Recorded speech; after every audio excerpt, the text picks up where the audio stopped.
Assalamualaikum Sobat Juara, selamat siang. Apa kabarnya hari ini? Semoga sehat selalu ya. Hari ini kita akan membahas TO2 Biologi bersama saya, Kadiah. Kita bisa mulai dengan soal yang pertama. Jadi TO Biologi dimulai dari nomor 24, tapi kita bahas di nomor 25 ya. Nomor 25. Data interaksi organisme. Nah, ada pilihannya dari nomor 1 sampai nomor 5 yang merupakan bentuk interaksi mutualisme ditunjukkan oleh nomor berapa. Hubungan antar makhluk hidup ada yang disebut sebagai simbiosis. Nah, ada simbiosis mutualisme. Simbiosis. Seperti yang teman-teman sudah ketahui bahwa simbiosis adalah hubungan timbal balik antara dua spesies yang berbeda. Ada yang saling menguntungkan disebut sebagai simbiosis mutualisme. Ada simbiosis yang disebut sebagai komensalisme, di mana yang satu diuntungkan dan yang satu tidak untung dan tidak rugi. Kemudian yang ketiga adalah simbiosis parasitisme. Nah, kalau satu untung dan satunya rugi. Pada soal nomor 25 yang ditanyakan adalah simbiosis mutualisme. Berarti yang dua-duanya atau keduanya saling menguntungkan. Yang pertama, lebah dengan tanaman bunga. Nah, itu termasuk ke dalam simbiosis mutualisme. Kenapa? Karena lebahnya untung dia mendapatkan madu. Kemudian bunganya dibantu proses penyerbukannya. Yang kedua, anggrek dengan pohon pinang. Anggrek memerlukan si pohon pinang. Dari pohon pinang ia memperoleh makanan.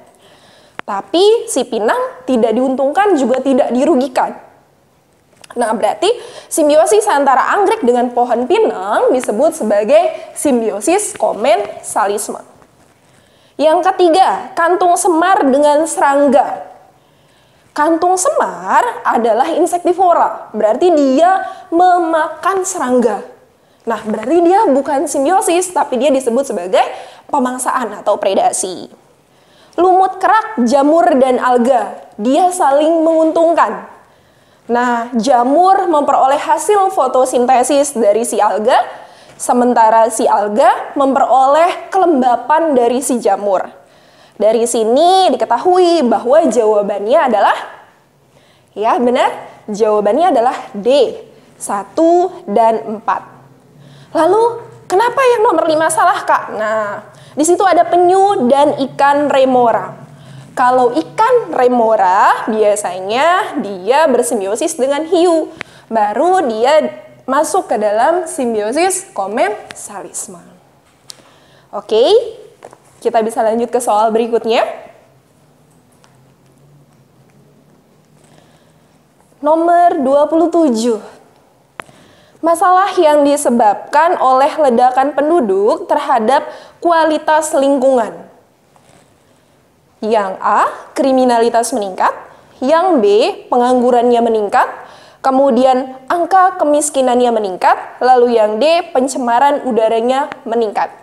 Di situ Sobat Juara bisa kasih garis bawah. Yang dia tanya terhadap kualitas lingkungan. Berarti, ya, betul banget. Jawabannya adalah pencemaran udara meningkat. Kenapa? Karena yang A, B, dan C itu termasuk ke dalam masalah sosial. Oke, kita lanjut ke nomor berikutnya. Pembuluh darah, peredaran darah. Nah, ayo, siapa yang biasa atau masih merasa kesulitan pada soal sistem peredaran darah? Nah, sistem peredaran darah di sini ditanyakan di nomor 29. Pembuluh darah yang banyak berisi zat sisa metabolisme, karbon dioksida dan H2O ditunjukkan oleh nomor berapa? Dari gambar itu terlihat ya bahwa agak sedikit rumit dari gambarnya. Nah, tenang sobat juara, kita kembali ke apa sih perbedaan antara pembuluh darah arteri dan pembuluh darah vena.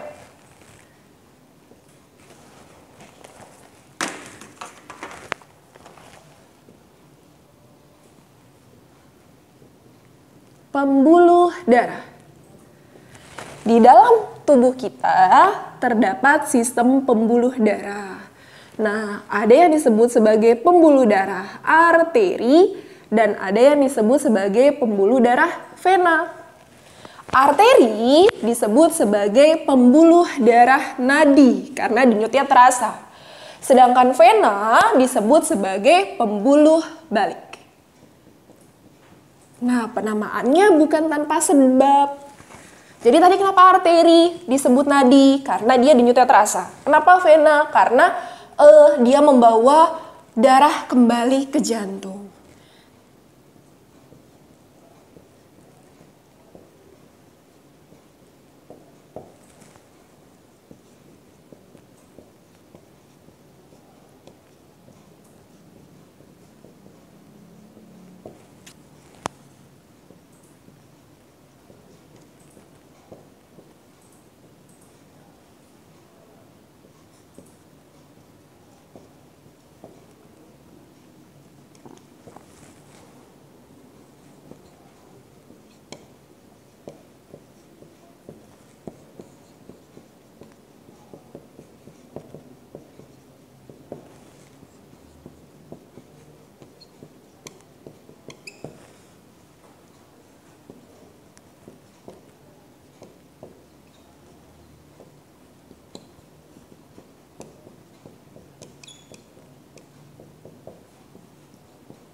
Oke, sobat juara, perhatikan lagi gambar di soalnya.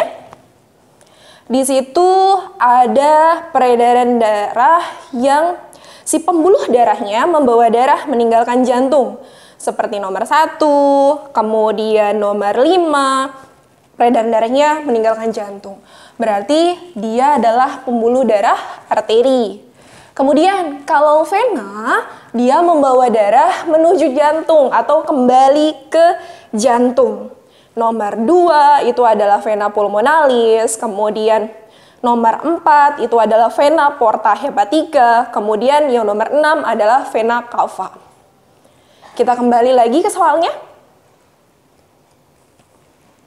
Pertanyaannya, pembuluh darah yang banyak berisi zat sisa metabolisme, karbon dioksida, dan H2O. Ingat bahwa arteri atau pembuluh nadi tidak hanya membawa darah yang meninggalkan jantung, tetapi juga membawa darah yang kaya dengan oksigen, kecuali arteri pulmonalis. Kemudian, vena membawa darah menuju jantung. Kemudian gas yang dibawa apa? Gas yang dibawa adalah karbon dioksida. Jadi semua vena membawa karbon dioksida, kecuali vena pulmonalis. Kita lihat kembali soalnya. Pembuluh darah yang banyak berisi zat sisa metabolisme, karbon dioksida, dan H2O. Berarti siapa? Berarti dia adalah seluruh vena. Berarti jawabannya adalah nomor 4. Itu vena porta hepatica. Kemudian siapa lagi yang bisa? Yaitu arteri, kecuali berarti dia adalah arteri pulmonalis. Berarti nomor 3 dan nomor 4. Jawabannya adalah B. Sudah paham sampai di situ? Kita lanjutkan ke nomor berikutnya.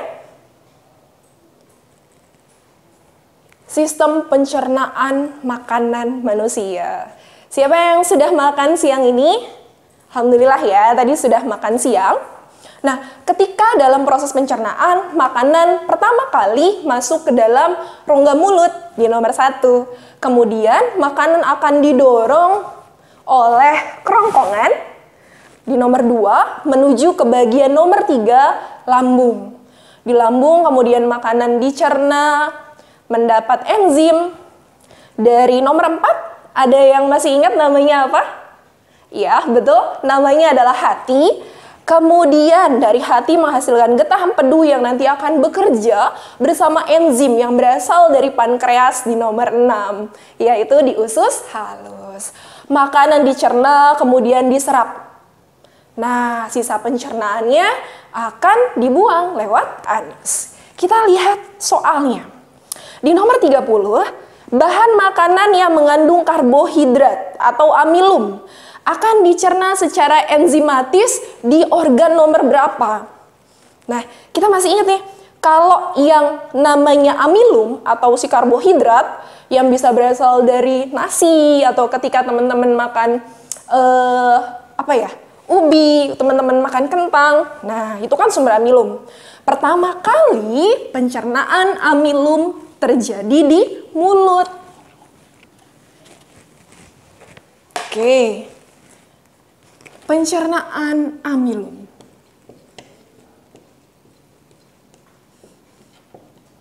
Nah, teman-teman makan nasi misalkan. Pencernaan amilum pertama kali terjadi di nomor 1. Dia adalah mulut. Ketika nasi teman-teman makan, berarti teman-teman memasukkan si amilum ke dalam mulut. Dikunyah. Apa yang teman-teman rasain? Saat itu si amilum akan terasa manis. Kenapa dia bisa manis? Karena ada enzim. Nah, enzimnya adalah amilase. Namanya amilase. Dia merubah amilum menjadi maltosa. Makanya ketika dikunyah, kok nasinya rasanya jadi manis ya? Nah, kemudian kan jadi maltosa. Berarti dia belum bisa diserap sama tubuh. Karena ingat lagi, amilum ukurannya besar. Yang bisa diserap tubuh adalah jika ukurannya sudah kecil. Kalau dia sudah berubah menjadi glukosa, jadi galaktosa, atau dia menjadi fruktosa. Jadi gula paling sederhana. Atau yang disebut sebagai monosakarida. Berarti pencernaan amilum akan berlanjut ke organ berikutnya. Dia akan masuk ke organ yang bernomor 6. Usus halus. Disinilah terdapat enzim disakaridase yang akan merubah maltosa menjadi glukosa, galaktosa, dan fruktosa. Ada yang masih ingat nama enzimnya apa? Nah, singkatannya adalah malas. Malas. Ma-nya adalah maltase. La-nya adalah laktase. Dan S-nya adalah sakarase. Nah, maltase akan merubah maltosa jadi apa? Jadi yang paling atas, yaitu glukosa. Kemudian laktase, dia akan merubah laktosa menjadi galaktosa. Yang terakhir adalah sukrosa. Berarti sakarase, berarti dia akan merubah sukrosa menjadi glukosa, galaktosa, berarti yang terakhir adalah fruktosa. Nah, ketika dia sudah menjadi paling sederhana, baru si amilum yang kita makan bisa diserap oleh tubuh kita. Oke, masih ingat sampai di situ? Berarti jawaban di soal nomor 30 adalah 6 dan nomor 1. Jadi pencernaan amilum terjadi di mulut pertama kali dan terakhir dia di usus halus. Oke teman-teman, kita lanjut ke soal berikutnya.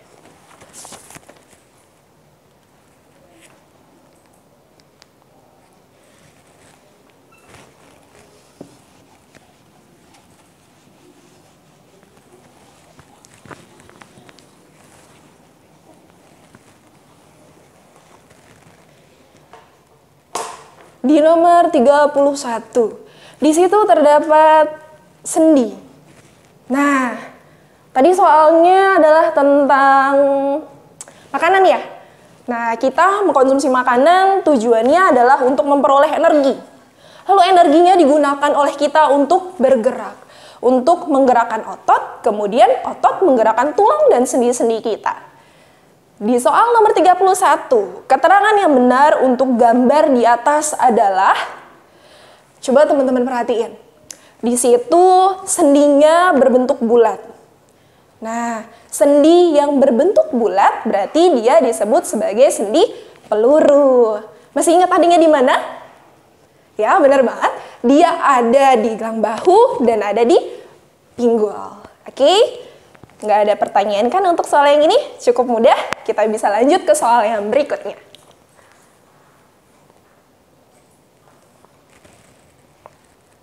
Soal ke-32.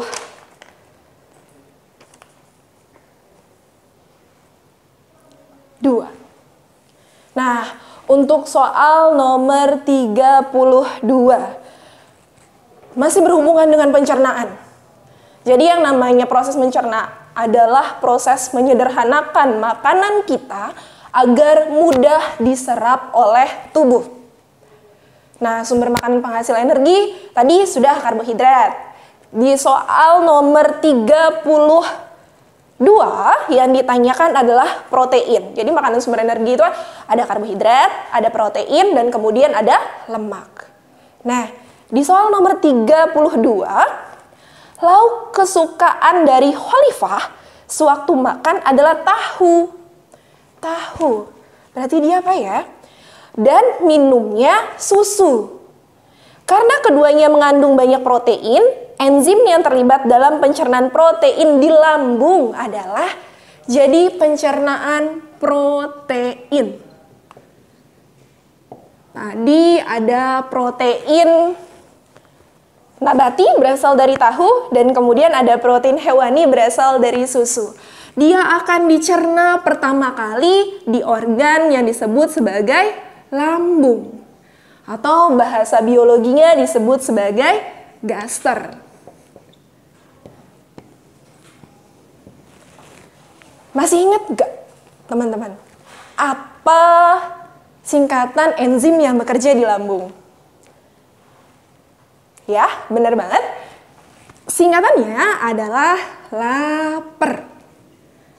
Ingat nih, kalau kita lapar, yang bunyi kriuk-kriuk itu lambung kan? Nah, enzimnya sesuai. Namanya adalah lapar. L-nya adalah lipase, P-nya adalah pepsin, R-nya adalah renin. Lipase dia untuk memecah lemak. Kemudian pepsin untuk memecah protein. Memecah protein menjadi pepton.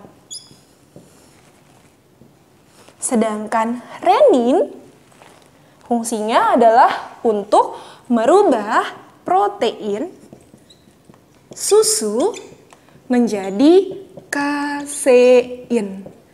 Nah, berarti kita lihat kembali ke soal yang tadi. Enzim yang terlibat dalam proses pencernaan protein di lambung adalah si pepsin dan yang kedua adalah renin. Oke. Kita istirahat dulu sebentar ya teman-teman. Sambil diperhatikan untuk soal nomor 33. Biasanya teman-teman suka mengalami kesulitan kalau soalnya adalah soal respirasi. Betul tidak?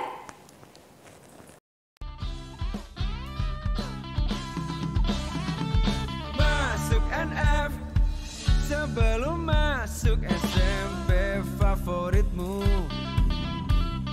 Masuk NF sebelum masuk SMA favoritmu.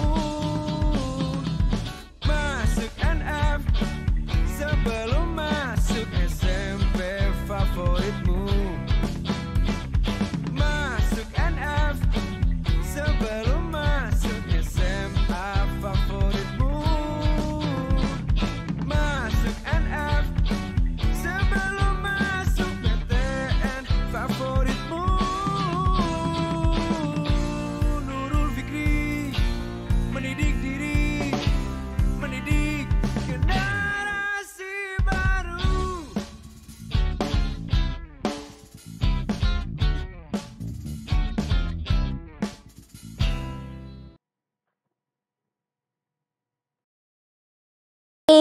kita kembali lagi dengan soal TO Biologi di nomor 33. Respirasi atau bernafas.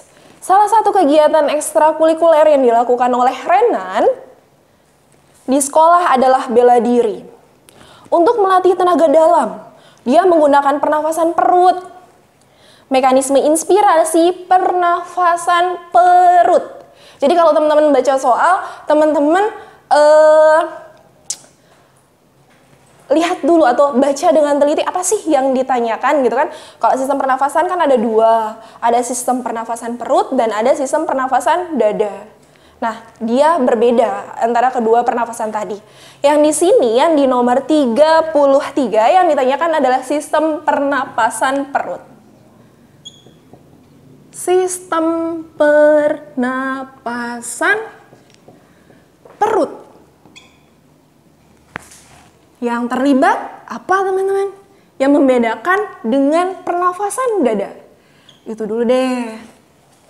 Kalau pernafasan dada yang terlibat adalah otot antar tulang rusuk. Contoh, semisal ketika teman-teman tarik nafas. Nah, itu kan terasa ya. Nah, tulang rusuknya terangkat. Nah, itu berarti pernafasan dada. Kalau pernafasan perut yang terlibat adalah sekat antara rongga dada kita dengan rongga perut, yang disebut sebagai diafragma. Namanya adalah diafragma. Nah, yang terlibat adalah si diafragma. Sama seperti pada pernafasan dada, pernafasan perut terdiri dari mekanisme inspirasi dan mekanisme ekspirasi. Ingat saja, in kan artinya dalam, berarti dia memasukkan. Exit kan berarti dia mengeluarkan. Inspirasi adalah ketika. Tadi sudah dibedakan bahwa kalau yang terlibat dalam pernafasan perut adalah diafragma. Nah, maka ketika inspirasi si diafragma dia akan berkontraksi.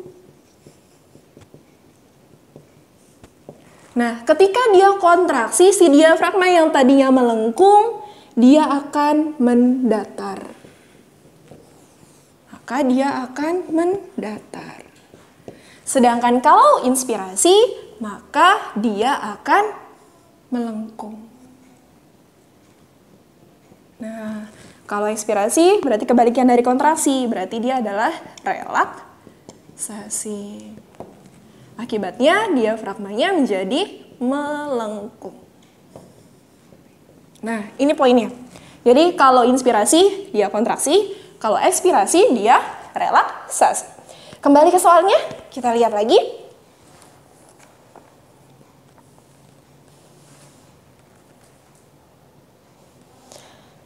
Di soal yang ditanyakan adalah mekanisme inspirasi. Berarti yang ini. Nah, ketika diafragma berkontraksi atau ketika diafragmanya kemudian dia menjadi mendatar, yang kedua adalah volume dari si rongga dada. Rongga dadanya akan membesar. Volume rongga dadanya dia akan jadi kecil. Gitu. Kemudian tekanan rongga dada.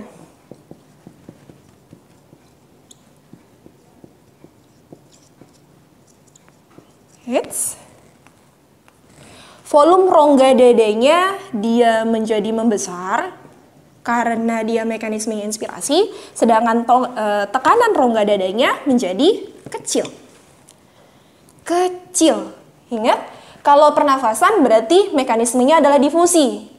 Nah, udara akan berpindah dari yang tekanannya lebih banyak, lebih besar ke tekanan lebih tinggi. Akibatnya, karena tekanan di dalam rongga dadanya kecil, udara yang dari luar akan masuk, mengisi paru-paru kita. Terakhir berarti si udara akan masuk. Gitu. Maka jawaban untuk nomor 33 adalah mekanisme inspirasi pernafasan perut. Yang B, pertama diafragmanya akan berkontraksi, kemudian volume rongga dadanya dia akan membesar, tekanan rongga dadanya dia akan menjadi turun atau kecil, sehingga mengakibatkan udara di luar yang tekanannya lebih besar akan masuk ke dalam paru-paru kita, mengisi alveolus kita. Seperti itu. Kemudian kalau ekspirasi bagaimana? Kalau ekspirasi berarti kebalikannya. Tadi si diafragmanya relaksasi, dia menjadi melengkung. Volume rongga dadanya berarti jadi mengecil. Tekanan rongga dadanya berarti jadinya besar. Ingat, ketika tekanan rongga dadanya membesar, maka udara akan berpindah dari yang tekanannya besar ke yang lebih kecil. Maka udara akan keluar dari paru-paru kita. Paham sampai di sini, sobat juara, teman-teman sekalian? Oke, ada yang mau ditanyakan? Kalau tidak, kita bisa lanjut ke soal berikutnya di nomor 34.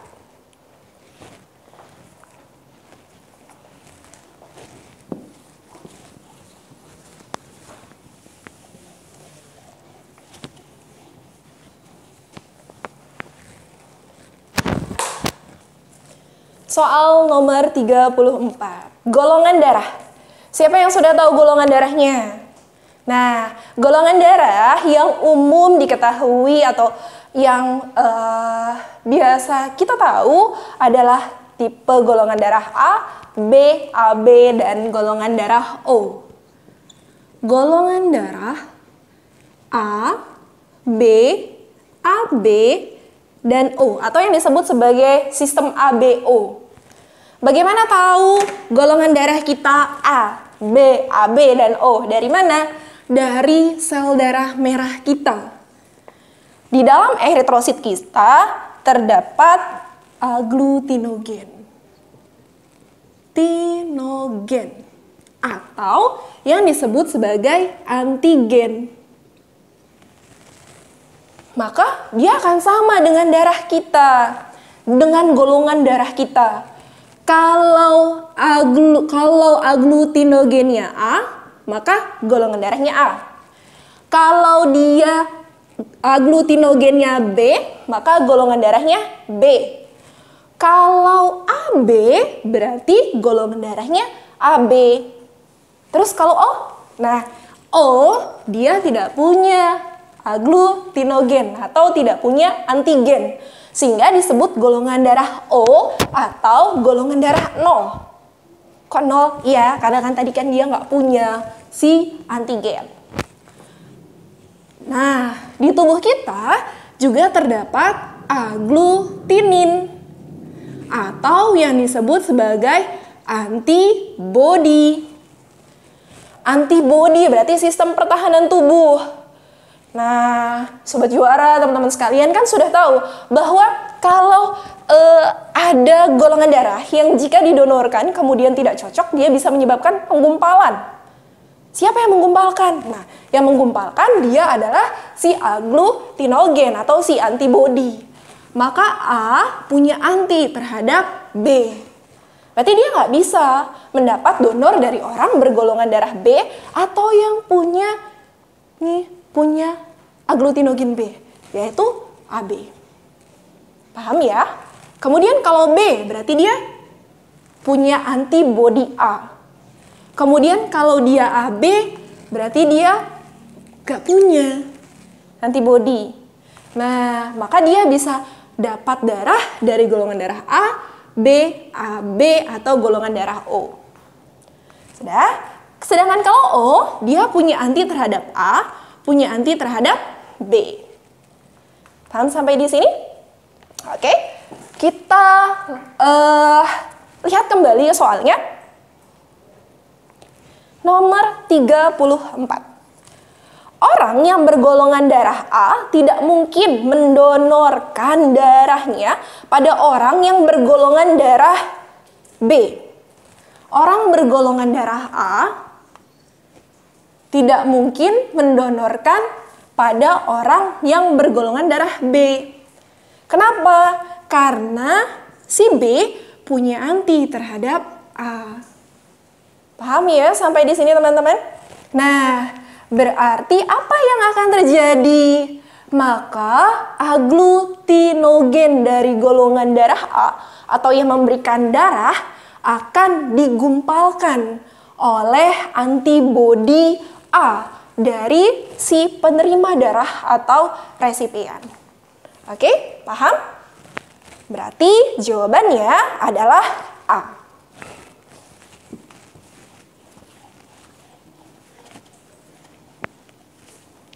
Oke, kita review sedikit dari yang tadi. Bahwa orang yang menerima darah disebut sebagai resipien. Tadi yang menerima darah adalah B ya, kemudian yang memberi darah adalah si A. Nah, resipiennya berarti tadi si B. Resipien bisa orang bergolongan darah A, B, AB, atau dia bergolongan darah O. Lalu, siapa sajakah yang bisa menjadi pendonor ketika mereka membutuhkan darah? Semisal mereka mengalami kecelakaan, atau semisal mereka mengalami demam berdarah atau sakit yang menyebabkan sel darah merah mereka berkurang. Yang memberi darah disebut sebagai donor. Oke? Tadi, kalau golongan darah A, dia punya anti terhadap B. Berarti nggak bisa dapat dari B atau dari AB. Maka donornya siapa? Berarti donornya adalah A dan O. Terus. Kemudian, kalau dia golongan darah B, berarti siapa pendonornya? Nah, berarti pendonornya adalah B dan O. Kalau AB, tadi dia punya anti nggak? Coba teman-teman, sobat juara ingat lagi. Dia nggak punya anti. Berarti dia bisa mendapat darah dari A, dari B, kemudian dari AB atau dari O. Sehingga dia disebut sebagai resipien universal. Oke? Kalau O, nah O disebut sebagai donor universal. Ini bisa menerima darah dari semua, namanya resipien universal. Sedangkan O tadi hanya bisa mendapat donor dari O, tapi dia bisa memberi ke semuanya, sehingga dia disebut sebagai donor universal. Nah, karena dia bisa memberi baik ke A, B, AB, atau O. Paham sampai di sini penjelasan tentang darahnya? Ada yang ditanyakan? Kalau tidak ada, bisa kita lanjut ke soal berikutnya.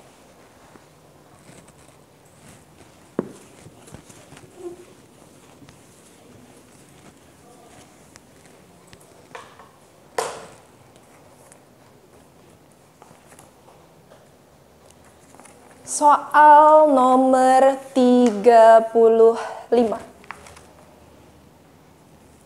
Kerusakan alat filtrasi pada ginjal menyebabkan molekul albumin dan protein lain terdapat dalam urin sehingga mengakibatkan.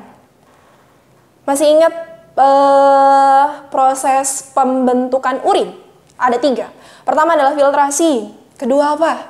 Yang kedua adalah reabsorpsi. Yang ketiga adalah augmentasi. Ketika difiltrasi, yang disaring adalah darah dan protein. Nah, berarti si darah dan protein nggak ada di dalam urin kita. Di sini terjadi kerusakan ketika filtrasi, berarti proteinnya akan terbuang ke urin. Padahal protein punya peran yang penting dalam tubuh kita. Dia menjaga agar air di dalam tubuh kita tetap ada. Gitu, dia menjaga air. Akibatnya apa kalau dia terbuang? Berarti air nggak ada yang menjaga kan dalam sel tubuh kita? Maka yang terjadi adalah C.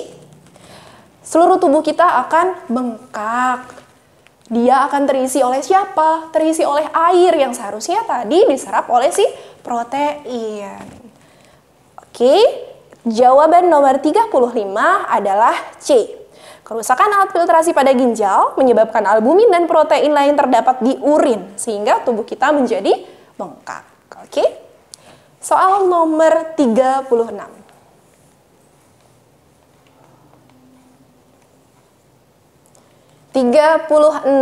Peristiwa fotosintesis.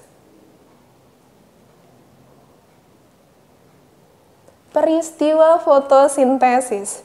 Perhatikan langkah-langkah dalam percobaan fotosintesis berikut. 1. Daunnya ditutup dengan aluminium foil. Yang kedua, daunnya direbus dalam air yang mendidih. Yang ketiga, daunnya dimasukkan ke dalam alkohol. Yang keempat, daunnya ditetesi lugol. Masih ingat percobaannya siapa? Ada 2 percobaan fotosintesis. Ada 3 sebetulnya, tapi di kelas biasanya Kak Dia menjelaskan ada 2 yang sering keluar ketika ujian, yaitu adalah percobaan Ingenhouse dan kemudian percobaan siapa nih kalau yang daunnya ditutup? Ada yang masih ingat nggak? Nah, kalau yang menghasilkan oksigen, berarti dia adalah percobaan Ingenhouse. Kalau dia menghasilkan amilum, cluenya amilum, berarti dia percobaannya, ya benar banget, dia adalah percobaan Sachs. Di situ percobaan pertama adalah ketika ini tumbuhan nih. Nah, untuk proses fotosintesis, makhluk hidup butuh apa sih? Pertama, dia butuh cahaya matahari. Cahaya matahari ini akan mengenai bagian tubuh tumbuhan yang berklorofil. Biasanya pada daun. Tapi dalam percobaan daunnya ditutup dengan aluminium foil. Ditutup. Kalau ditutup berarti ada bagian daun yang terkena cahaya dan ada bagian daun yang tidak terkena cahaya. Kalau dia tidak terkena cahaya, apa yang akan terjadi? Berarti yang pasti di bagian yang tertutup ini tidak akan terjadi proses fotosintesis. Nah, berarti kan harus dibuktikan dulu nih.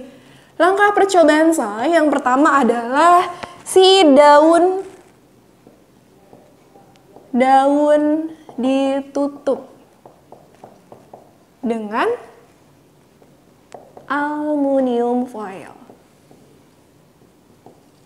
untuk menghalangi matahari. Nah, sehingga mau membuktikan apakah benar kalau fotosintesis hanya bisa terjadi di bagian yang terkena cahaya matahari. Yang kedua, daunnya kemudian direbus dalam air mendidih. Kemudian daun ini dipotong, kemudian dia direbus di dalam air mendidih. Si daun ini direbus di sini. Nah, dia direbus dengan air mendidih. Tujuannya untuk apa? Tujuannya adalah untuk mematikan si sel daun. Sudah. Kemudian yang ketiga, daun dimasukkan ke dalam alkohol. Yang ketiga, dia dimasukkan alkohol. Kalau sekarang alkohol buat cuci tangan ya. Oke. Nah, dia dimasukkan ke alkohol. Berarti kan dia bisa melarutkan ya. Nah, di sini tujuan pemberian alkohol adalah untuk melarutkan. Melarutkan klorofil. Sudah. Yang keempat, daun yang tadi sudah ditetesi alkohol diangkat. Kemudian ditetesi cairan. Namanya lugol. Dia ditetesi lugol. Masih ingat nggak lugol untuk uji apa? Lugol digunakan untuk uji amilum. Lugol digunakan untuk uji amilum. Untuk uji amilum. Gitu. Nanti ketika ditetesi lugol, maka akan terlihat perbedaannya. Jadi si daun yang ditetesi lugol, maka dia akan berubah warnanya menjadi biru kehitaman dan tidak. Jadi, tadi kan di tengah itu dia ditutup aluminium foil. Maka dia tidak berwarna biru kehitaman. Tapi di bagian yang tidak ditutup dia berwarna biru kehitaman. Maka dari sini dapat dibuktikan bahwa fotosintesis menghasilkan amilum. Berarti dia positif amilum. Sedangkan yang tidak terkena cahaya matahari kan tidak bisa fotosintesis. Berarti dia tidak bisa menghasilkan amilum. Berarti dia negatif amilum. Paham sampai di sini? Kita kembali ke soalnya. Langkah ketiga dari percobaan tersebut. 1, 2, 3. Berarti dimasukkan ke dalam alkohol. Tujuannya untuk apa? Untuk melarutkan klorofil. Berarti jawabannya adalah B, untuk melarutkan klorofil. Sudah paham? Kita lanjut ke soal berikutnya.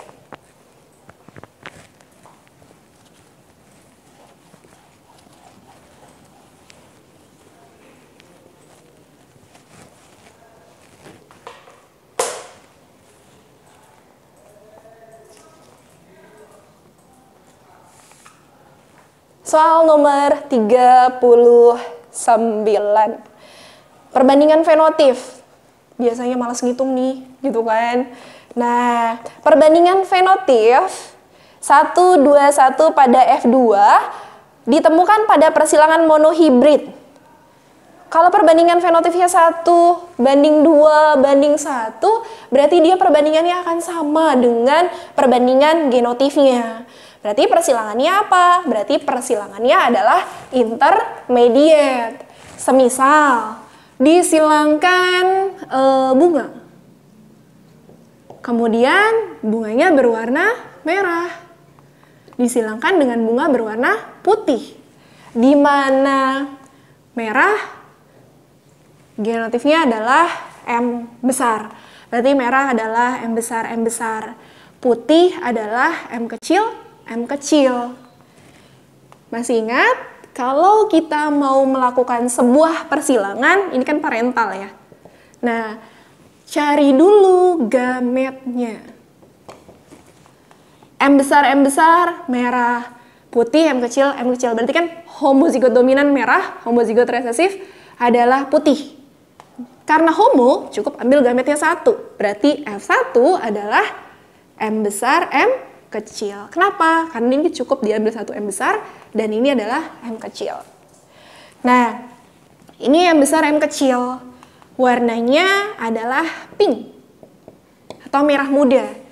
Kalau warnanya tidak sama dengan kedua induknya, berarti dia disebut sebagai intermediate, yaitu gen yang sama kuat. Nah, kalau dia bukan pink, ternyata dia adalah merah. Berarti persilangannya adalah persilangan monohibrid dominan. Nah, kita dominan dulu deh. Misalkan dia monohibrid dominan, berarti yang besar yang kecil adalah merah. Cari F2-nya. F2 adalah F1 disilangkan dengan sesamanya. Berarti M besar, M kecil disilangkan dengan M besar, M kecil. Gametnya 2 kan, karena dia berbeda, karena dia heterozigot. Berarti disilangkan M besar dengan M kecil, kemudian M besar dengan M kecil. Ini dengan ini, berarti dia adalah M besar, M besar. Ini dengan ini, berarti dia adalah M besar, M kecil. Ini berarti dia M besar, M kecil. Yang ini dengan yang ini, berarti dia adalah M kecil, M kecil. Oke, paham sampai di sini? Maka akan diperoleh berapa? 1 M besar, kemudian 2 M besar, M kecil, dan 1 M kecil, M kecil. Ini berarti frekuensi genotif. Kita tulis frekuensinya. Dia adalah frekuensi genotif. Kode gennya saja. Tadi ada 1 M besar. Ada berapa? Ya, betul. Ada 2 M besar, M kecil. Kemudian ada 1 M kecil, M kecil. Sifat yang tampak disebut fenotif. Karena ditanya fenotif, kita lihat lagi deh di soal nomor 39. Nah, kan perbandingannya udah 1, 2, 1 nih. Tapi yang dia tanyakan bukan genotif. Yang dia tanyakan adalah si fenotifnya. Fenotifnya harus sama, 1, 2, 1. Kalau dia gennya sifatnya dominan, berarti selama ada M besar, dia adalah merah. Berarti ini merah dong. Ini merah. Berarti perbandingannya adalah 3 merah dan 1 putih. Berarti persilangan tersebut bukan dominan. Nah, berarti persilangannya adalah apa tadi? Intermediate.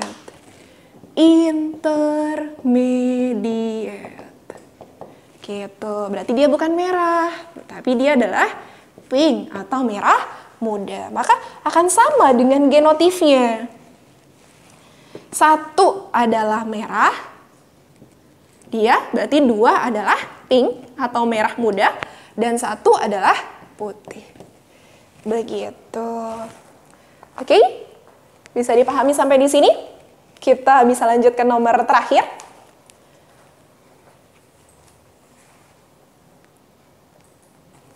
Di soal nomor terakhir. Nah, di soal nomor terakhir tentang bioteknologi. Nomor 40, bioteknologi. Berikut ini yang merupakan penerapan bioteknologi untuk meningkatkan produksi pangan. Bioteknologi. Apa sih bioteknologi? Pertama, yang perlu diingat itu bahwa bioteknologi adalah penggunaan mikroorganisme atau sistem atau proses biologi yang terjadi dalam tubuh makhluk hidup atau di mikroorganisme tersebut untuk menghasilkan sebuah produk atau jasa yang punya nilai jual tinggi biasanya atau yang bisa bermanfaat bagi ilmu pengetahuan atau untuk melestarikan. Nah, di sini kan bioteknologinya untuk reproduksi pangan. Perlu diingat lagi tadi dia memerlukan agen biologi, memerlukan mikroorganisme. Maka jawabannya yang mana? Maka jawabannya adalah yang A. Pembuatan sari kelapa menggunakan Acetobacter psyllium. Acetobacter psyllium, dia adalah bakteri. Gitu. Berarti jawabannya A. Kenapa bukan yang B, bukan yang C, atau bukan yang D? Karena yang B, C, dan D penggunaan jamur tiram dalam pembuatan sayur dan makanan camilan kan bukan untuk melakukan sebuah proses biologi kan ya. Kemudian penggunaan zat pewarna alami pada pembuatan kue itu juga dia tidak menggunakan mikroorganisme. Kemudian sterilisasi air susu sebelum dikonsumsi itu juga dia tidak menggunakan mikroorganisme. Maka jawabannya adalah yang A. Oke. Demikian pembahasan TO2 biologi. Teman-teman bisa subscribe YouTube-nya NF Bekasi untuk mendapatkan info atau pelajaran yang lebih detail. Kita akhiri sampai di sini. Assalamualaikum warahmatullahi wabarakatuh. Semoga bermanfaat. Assalamualaikum.